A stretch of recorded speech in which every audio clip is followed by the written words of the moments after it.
Halo semuanya, di video kali ini kami mau ngajak kalian buat ngebahas sebuah isu yang kelihatannya sepele, tapi sebenarnya krusial banget buat masa depan demokrasi kita, yaitu krisis kebebasan berpendapat di era digital. Kenapa? Karena di balik jaminan hukum yang katanya kuat, ada celah keamanan yang bikin kita semua rentan jadi target doxing, peretasan, sampai persekusi digital. Jangan di-skip, karena dalam 5 menit ke depan, kami bakal bongkar rahasia di balik fenomena ini.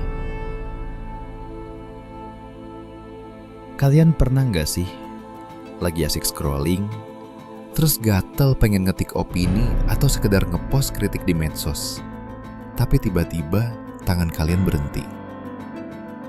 Terus kalian mikir, aduh, nanti kalau aku diserang gimana ya? Kalau akunku dihack gimana? Fenomena ini nyata banget. Di satu sisi, UUD 1945 ngejamin hak kita buat bersuara. Tapi di sisi lain, ruang digital kita berubah jadi arena penuh risiko. Dari doxing sampai persekusi digital. Inilah yang kami sebut sebagai paradoks digital.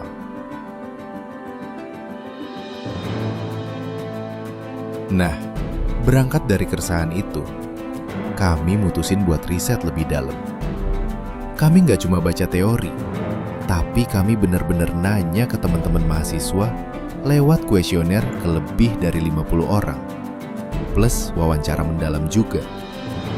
Kami pengen tahu, sejauh mana sih kesenjangan antara hukum yang ada di buku sama realita yang kita rasain tiap hari di internet? Spoiler, hasilnya cukup bikin geleng-geleng kepala.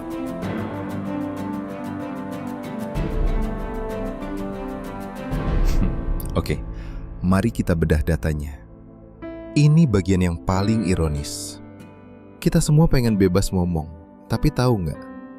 Cuma 30% mahasiswa yang pakai password kuat. Dan parahnya, cuma 25% yang nyalain verifikasi 2 faktor. Artinya, 75% dari kita, itu pintu rumah digitalnya dibiarin kebuka gitu aja. Terus, 55% mahasiswa juga ngaku nggak paham soal pengaturan privasi medsos.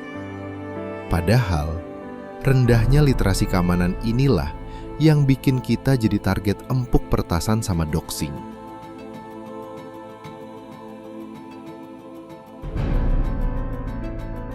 Terus, apa hubungannya keamanan akun sama kebebasan berpendapat? Hubungannya erat banget. Gara-gara ngerasa nggak aman, muncullah yang namanya chilling effect atau efek bungkam. Riset kami nemuin kalau 70% mahasiswa mending nahan diri buat berpendapat karena mereka nggak percaya sama perlindungan hukum yang ada. Mereka takut jadi korban doxing. Jadi, kebebasan itu cuma ada di atas kertas. Tapi secara praktek, kita semua terbungkam oleh rasa takut kita sendiri.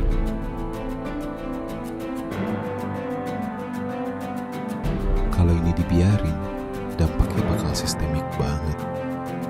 Rendahnya literasi digital bikin kita rentan. Kerentanan itu bikin kita takut. Rasa takut itu bikin kita diem. Dan saat kita diem, hak konstitusional kita buat berpendapat itu otomatis nggak terrealisasi. Dampak besarnya, Indonesia terancam gagal nyampe target SDG 6,10, yaitu ngejamin akses informasi publik dan kebebasan fundamental buat setiap warganya. Ini bukan cuma soal takut komen, tapi soal kualitas demokrasi kita ke depannya.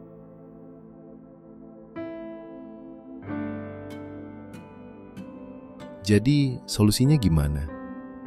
Pertama, kampus harus mulai nyelipin edukasi keamanan digital secara sistematis.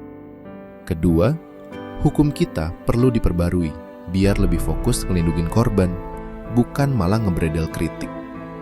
Dan terakhir, kolaborasi antara pemerintah sama industri teknologi itu harga mati. Ingat ya, jaminan hukum itu hak, tapi literasi digital adalah tameng kita. Mari mulai bersuara tanpa rasa takut.